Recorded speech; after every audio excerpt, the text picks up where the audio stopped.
बिस्मिल्लाहिर्रहमानिर्रहीम, अस्सलामु अलैकुम। मैं हूं करामत मुगल और मेरे साथ हैं ईसा नकवी। नकवी साहब, इस 2 तिहाई के हिस्से में क्या जादू है कि पाकिस्तान की सियासत और अदालत मखसूस नशिस्तों के गिर्द ही घूम रही है? और आखिर ऐसा भी क्या है जिसके लिए हुकूमत ने तन मन और धन की बाजी लगा दी है?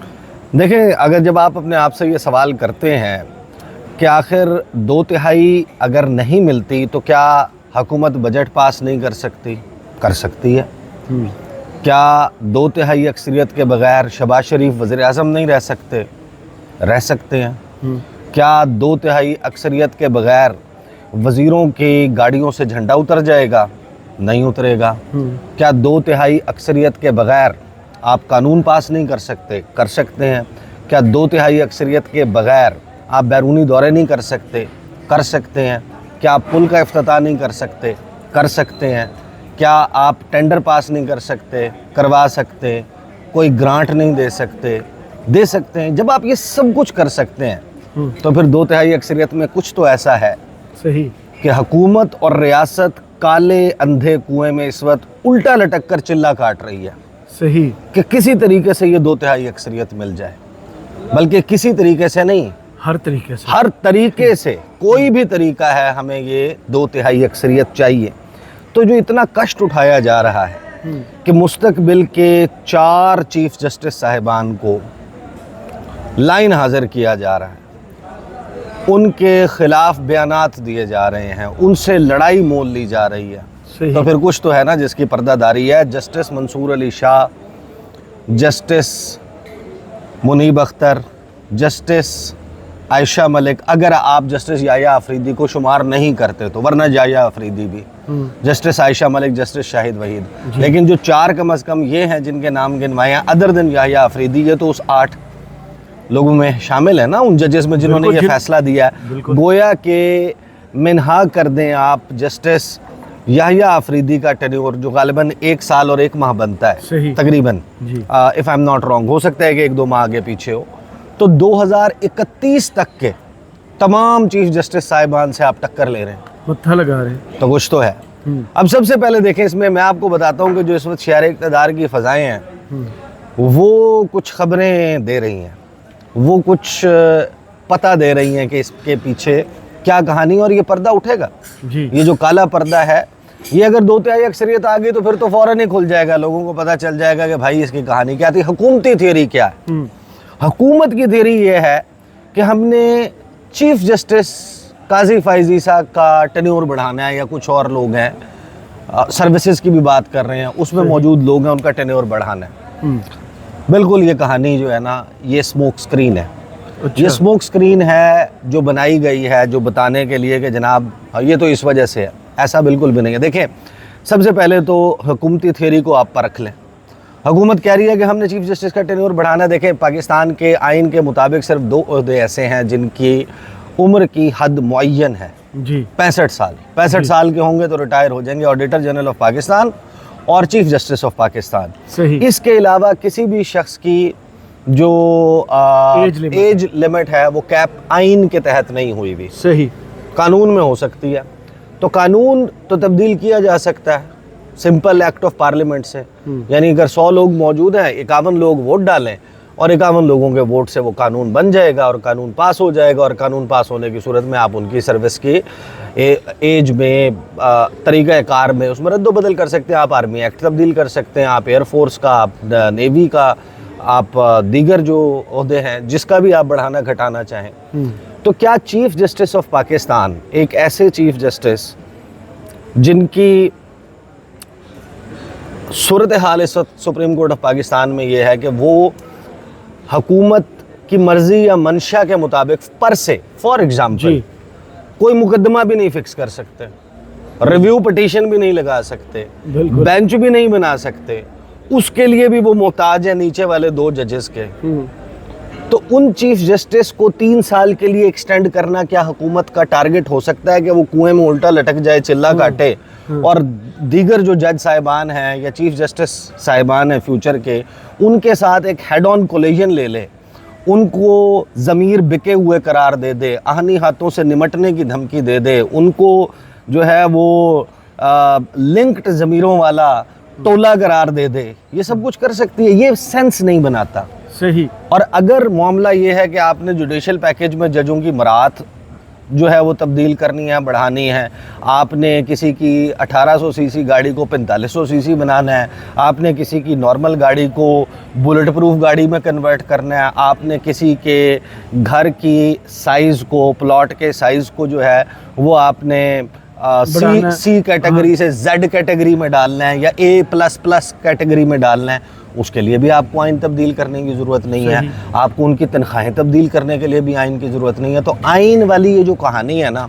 कि इसका कोई मकसद ये है कि आपने सिर्फ ये अचीव करना है, तो ये कहानी डजंट मेक सेंस। सही। Now let's come to the point कि व्हाट मेक्स सेंस। राइट।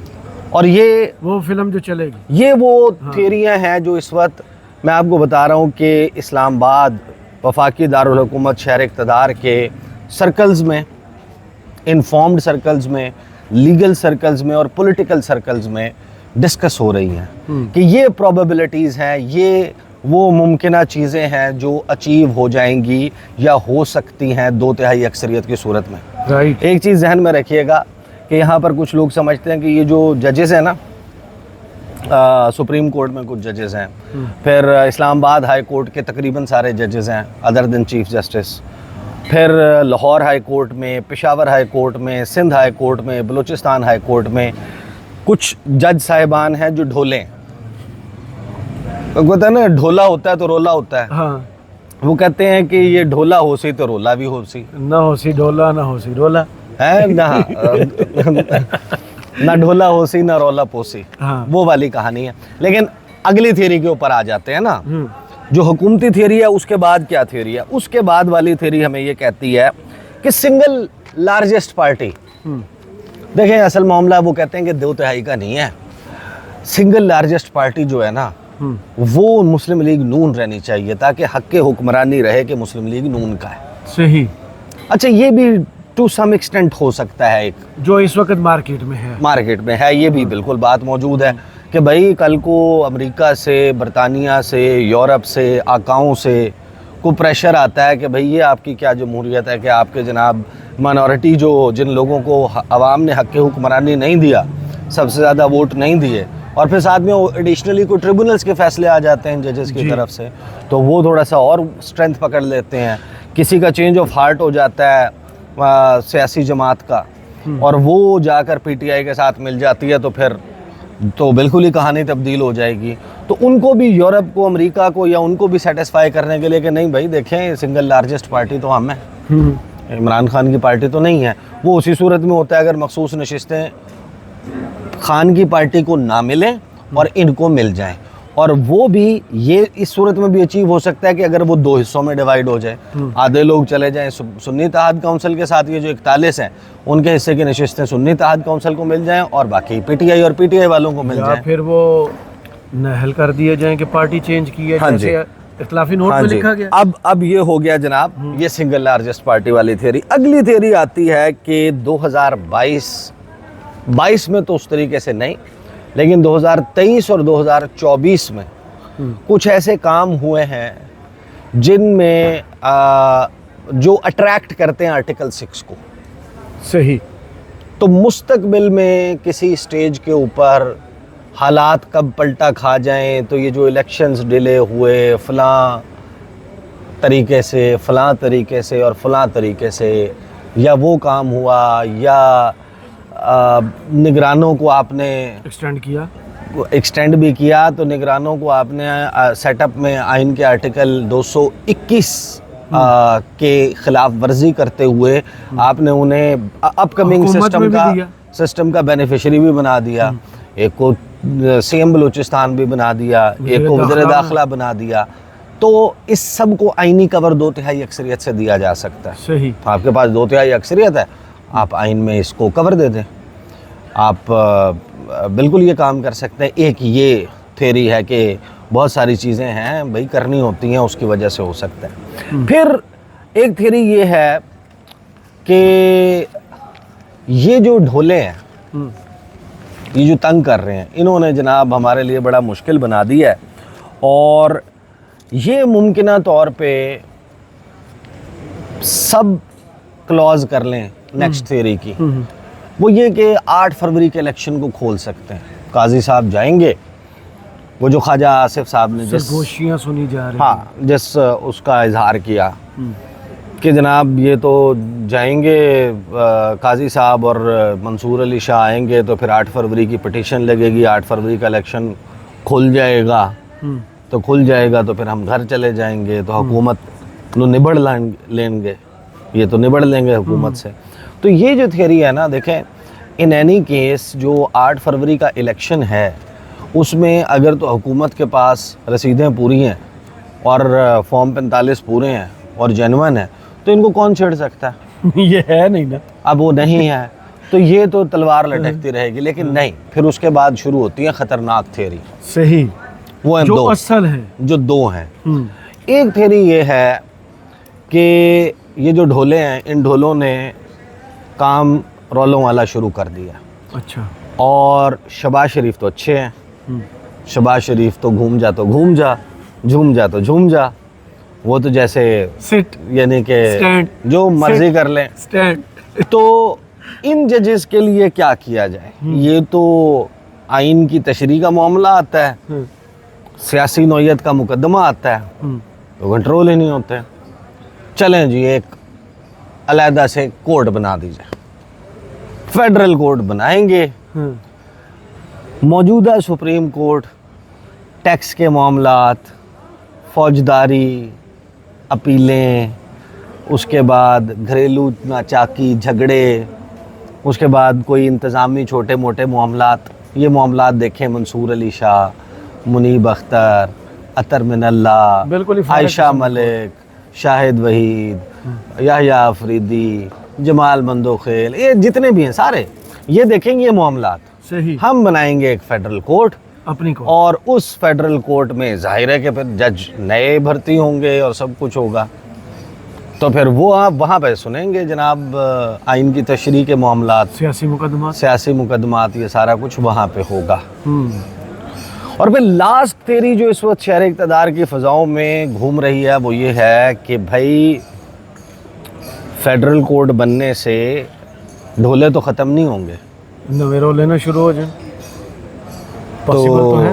रोले तो चल सकते हैं, उनके तो आईनी इख्तियारात और चीज़ें मौजूद हैं। तो फिर वहाँ पर वो थियरी आती है कि नहीं, ये जो जुडिशल पैकेज होगा, कुछ लोग ये सरगोशियाँ करते हुए पाए गए हैं, वो ये कहते हैं कि इस जुडिशल पैकेज में कुछ ऐसा हो सकता है कि जिस पर जो जज साहिबान हैं उनको हो सकता है कि हल्फ ही नया लेना पड़े, और जब हल्फ नया लेना पड़ेगा तो कहानी वो शुरू हो जाएगी कि जैसे पीसीओ के ऊपर कुछ जज कहते हैं मैं हल्फ लूँगा, कुछ कहते हैं ये तो गलत है मैं इस पर हल्फ नहीं लूँगा, मर्जी के उसमें उनके वो हो जाते हैं, इख्तियारात और चीज़ें तब्दील हो जाती हैं, उनका जो स्कोप है वो हल्फनामे में और नए पूरे जुडिशल पैकेज में अदालतों में मामलात कब कहाँ तक, तौहीन अदालत नहीं, हाँ इंतज़ामी मामलात, फ़लाँ एरिया नो गो एरिया है, इस चीज़ को टच नहीं कर सकते, इसको कर सकते हैं टाइप ऑफ। ये एक थ्योरी है कि ऐसा कुछ होगा कि जिसमें तमाम जज साहिबान को हल्फ उठाना होगा, तो ढोले हल्फ नहीं उठाएंगे, तो जब ढोले हल्फ नहीं उठाएंगे ना ढोले आएंगे ना रोले आएंगे, रोले खत्म। तो ये है इस वक्त मेन थियरीज़ जो इस वक्त शहर इक़्तिदार की फ़िज़ाओं में जिनकी गूंज है। लेकिन आप जब इनको ठंडे दिल से देखते हैं, इसके ऊपर आप हतमी तौर पर कैसे कह सकते हैं जिस वक्त तक 2/3 नहीं मिलती उस वक्त तक असल बिल्ली जो है वो थैले में मौजूद रहेगी। अच्छा, थैले से तो वो बाहर तब आएगी। देखें, अगर नूर आलम खान का आईनी तरमीम जो है, वो जो तौहीन अदालत और ये मामलात वाली जजों की तैनाती और वगैरह वगैरह, इन तमाम मामलात पे नूर आलम खान तो यहाँ है ही नहीं। नूर आलम खान तो अमेरिका, वो तो जनाब दुनिया की सबसे बड़ी आबशार के नज़ारे कर रहे हैं, घूम फिर रहे हैं। तो वो तो एजेंडे पर भी आ गई। मैंने उन्हें फ़ोन किया, मैंने उनसे पूछा कि आप तो यहाँ है ही नहीं, ये क्या एजेंडे पे लग के आई है, ये क्या हुआ? जिधर पे आ गया हर पास। उन्होंने कहा ये मैंने जमा तब करवाई थी जब 2/3 थी।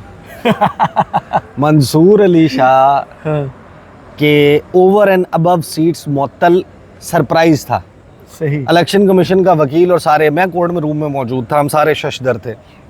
हमें ये पता था कि ये मामला आगे चलेगा। ये मामला जो है वो कोर्ट ऑफ लॉ में हुकूमत के अगेंस्ट सेटल होने की ज़्यादा तवक्को है, ये हमें अंदाज़ा था। लेकिन ये हमें अंदाज़ा नहीं था कि उसी समात के ऊपर जस्टिस अतर मिनल्ला, जस्टिस मंसूर अली शाह, जस्टिस मोहम्मद अली मज़हर बैठे होंगे और बिल्कुल यूनानिमिटी के साथ यक ज़बान होकर सिकंदर बशीर मोहम्मद भी मुंह खोल कर खड़े होंगे और वो कहेंगे ओवर एंड अबव जो कोटा इनको मिला हुआ हुकूमत को वो सस्पेंड किया जाता है, उनको मुअत्तल कर दिया जाता है। तो वो मुअत्तल हो गए और फिर उन्होंने आगे वो नया फुल कोर्ट उसकी तरफ मामला जो है वो चला गया, 13 रुकनी कोर्ट की तरफ, उस तरफ चला गया। तो ये जो मामला था ना उस वक्त, जिस वक्त ये सुप्रीम कोर्ट में टेकअप हुआ था और जिस तर्ज के ऊपर चला, तो नूर आलम खान कहते हैं कि मैंने तो आईनी तरमीम उससे पहले जमा कराई थी, उस वक्त तो हमारे पास नंबर पूरा हो गया था, लेट तो हो गया। अब जो कानून आए हैं कि जो अगेन सुप्रीम कोर्ट के फैसले को ख़त्म करने के लिए, एक तरीके से गैर मौसर करने के लिए, तब्दील करने के लिए कि ये कि ये तरमीम कर दें कि आपने वो जो बयान जमा करवाया था, वो जो हल्फनामा जमा कराया था, उसे वापस नहीं ले सकते, उसका रेट्रोस्पेक्टिव इफेक्ट उसको माजी में जाके उसका जो इतलाक होने की जो है ना वो किया जा सके। अब जाहिर है कि हुकूमत छेड़छाड़ तो कर रही है, ये सब कुछ कर रही है, बट ये जो थ्योरीज़ हैं हुकूमत की थ्योरी के अलावा कोई थ्योरी फेंकने वाली नहीं है। अच्छा। ये चारों जो अब हम जिसकी बात सुन रहे हैं इस्लामाबाद में, ये चारों थ्योरीज़ में कुछ ना कुछ जान मौजूद है। या तो इनमें से एक है जो मंसूबा है, या चारों हैं जो मंसूबा है, या हो सकता है कि बिल्कुल ही इन सब का मिक्सचर करके एक और प्लस करके कोई मंसूबा हो। अलबत्ता पहली बात कि सिर्फ चीफ साहब की मुद्दत में तोसी करनी है और उस चीफ साहब की मुद्दत में तोसी करनी है और मार ये कि वो उस चीफ की तोसी करनी है जिसके पास अभी यानी कि इतनी भी वो नहीं रही कि वो रिव्यू पिटीशन या ये मामला चला सकें, तो उनके साथ ख़त्म कर उनके साथ तो बिल्कुल अब नज़र आ रहा है कि काजी फाइज ईसा साहब के साथ जस्टिस मंसूर अली शाह और मुनीब अख्तर, वो प्रैक्टिस एंड प्रोसीजर कमेटी जो है उसमें बिल्कुल उनको स्पेस देते हुए आउट कर चुके नज़र नहीं आ रहे। सही, बहुत शुक्रिया ईसा नकवी आपके तजिए का। कमेंट्स बॉक्स में ज़रूर बताइए वीडियो आपको कैसी लगी। इजाज़त दीजिए, अल्लाह हाफिज़।